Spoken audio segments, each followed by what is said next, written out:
Shakib Khan first of all আমার অনেক senior একজন অভিনেতা, যাকে জাজমেন্ট করার কি বলবো ক্ষমতা বা শক্তি সাধ্য কোনোটাই আমার নেই তাকে রেসপেক্ট করা ছাড়া। কারণ আমি যখন কোটি টাকার কাবিন করি তখন উনি একজন পরীক্ষিত নায়ক এবং সুপারহিট সিনেমা উপহার দিয়েছেন সেই নায়ক। যদিও ক্যারিয়ারের জায়গাটা একটু স্ট্রং করেছে হয়তো আমার সাথে থেকে বা আমি তার সাথে থেকে, দুইজনের সমন্বয় যেটাকে জুটি বলেন আপনারা। তো সেই জায়গা থেকে আমি বলবো যে তাকে জাজমেন্ট করার আসলে ক্ষমতা আমার নেই, তবে এইটুকু বলবো যে তার কাছ থেকে শেখার আছে। আমি যেমন আজকে অপু বিশ্বাস খুব গর্ববোধ নিয়ে বলি, আমি মনে করি যে আমার এই কথার মধ্য দিয়ে 80% সাকসেস শাকিব খানের। কারণ সে যদি সেই অভিনেত্রী অপু বিশ্বাসকে তৈরি না করতে পারতো তাহলে আমি হতে পারতাম না। সুতরাং তার অভিনয় দক্ষতা নিয়ে আমার কোনো জাজমেন্টের কোনো পয়েন্ট নেই। তবে একজন ভালো লাগা মানে আমি যদি ফ্যান হয়ে থাকি তার, সে ফ্যানের জায়গা থেকে বলতে পারি যে 100-500%।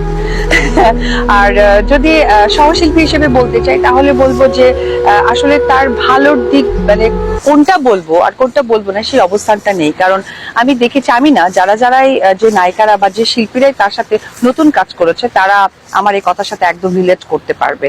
কারণ তার ভিতরে আমি দেখেছি যে কখনোই অনীহাটা নেই যে একটা নায়িকা নতুন কাজ করছে, তার ভুল হতে পারে, সেটা কিন্তু সে সংশোধন করে দেয়।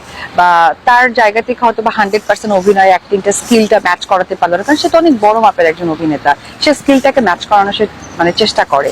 তো সেই জায়গা থেকে আসলে তাকে জাজমেন্ট করার কিছু নেই। তবে সর্বসাফল্যে এটুকু বলতে পারি যে শাকিব খান বাংলাদেশের এমন একজন নাম, আসলে স্মৃতির পাতায় যেমন মানে লেখা থাকে, যেমন উত্তম কুমার লেখা থাকে, অবশ্যই আমার খুবই পছন্দের একজন মানুষ রাজ্জাক আঙ্কেল এবং আমাদের আরো একজন খুব smart hero, dashing hero Zafar Iqbal sir, যার আমি বলতে পারি একদম মানে নায়ক না মানে প্রেমিকের মতো ফ্যান। তো শাকিব খান ওই একজন পার্সন আমি মনে করি।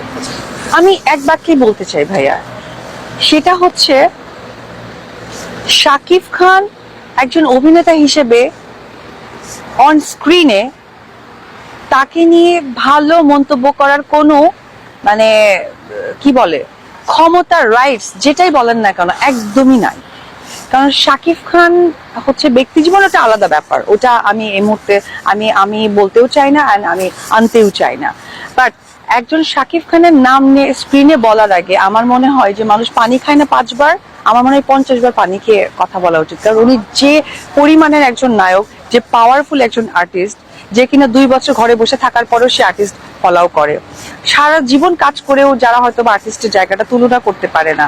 তো আমার কাছে মনে হয় যে একজন শিল্পী অপু বিশ্বাস হিসেবে শিল্পী শাকিব খানকে সম্মান দেওয়ার যোগ্যতা আমাদের তৈরি করতে হবে, সেখানে তো বিভিন্ন ধরনের মন্তব্য দূরেই থাকে। একটু আমি খোলাসা করে জানতে চাই, বিভিন্ন সামাজিক যোগাযোগ মাধ্যমে অনেক তারকা টেক্সট মানে স্ট্যাটাস দিচ্ছে, তার পাশাপাশি ঢাকাই সিনেমার আরেকজন তারকা স্ট্যাটাস দিয়েছেন যে মিস্টার শাকিব খান বিভিন্ন ইস্যুতে আর কি উনি কথা বলেছেন। এই বিষয়টা কতটা যৌক্তিক সামাজিক যোগাযোগ মাধ্যমে এই বিষয়গুলো টেনে নিয়ে আসা? হ্যাঁ, আমিও ফলো করেছি, যেহেতু যোগাযোগ মাধ্যমগুলোর সাথে আমরা সবাই কোনো না কোনো ভাবে পরিচিত। আমি দেখেছি যে অনেকে বলেছে যে সালমান ভাইয়ের মতো নাকি হবে না। শাকিব খান অনেক বুদ্ধিমান একজন মানুষ এবং অনেক পরিপক্ক একজন মানুষ। আমি যতটুকু ওনাকে কাছে থেকে জানি বা ওনার সম্বন্ধে যতটুকু বলার আমি রাইটস রাখি, উনি প্রচন্ড মেধাবী এবং উনি মানে কি বলে সমাজ ব্যবস্থাকে কিভাবে হ্যান্ডেল করতে হয়, কিভাবে এগিয়ে নিয়ে যেতে হয়, এটা তার খুব ভালোভাবে জানা আছে। আর সব থেকে ইম্পর্টেন্ট হচ্ছে এক বাক্যেই বলবো, যারা সহজ সরল মানুষ হয় না তারা এত প্যাচগোজ বোঝে না। সুতরাং তাকে নিয়ে ভালো মন্দ যে কিছুই হোক না কেন এটা তার মাথাতে ওইভাবে আসে না। ওনার বেলা শেষে উনি ওনার কর্মকে অনেক পছন্দ করে, কারণ ওনার মুখে আমি একটা জিনিস খুব শুনতাম যে কর্মর অপর নামই ধর্ম। তো সুতরাং প্রত্যেকটা মানুষের ধর্মের সাথে থাকতে হয়, ধর্মের বাইরে আমরা কেউ নই। উনি কর্মকে অনেক বেশি পছন্দ করে এবং সেই কর্মকে খুব সাপোর্ট করে। আমি মনে করি তার যে ফ্যান ফলোয়ার আছে তাদের কারণ সে শাকিব খান, এবং তাদের ভালোবাসায় সে শিখতো। সে যেটাই স্ট্যাটাস দিক বা তাকে নিয়ে সে যতটাই নোংরা ভাবে মানুষ আনুক না কেন, এতে শাকিব খানের কোনো কিছু প্রবলেম নাই।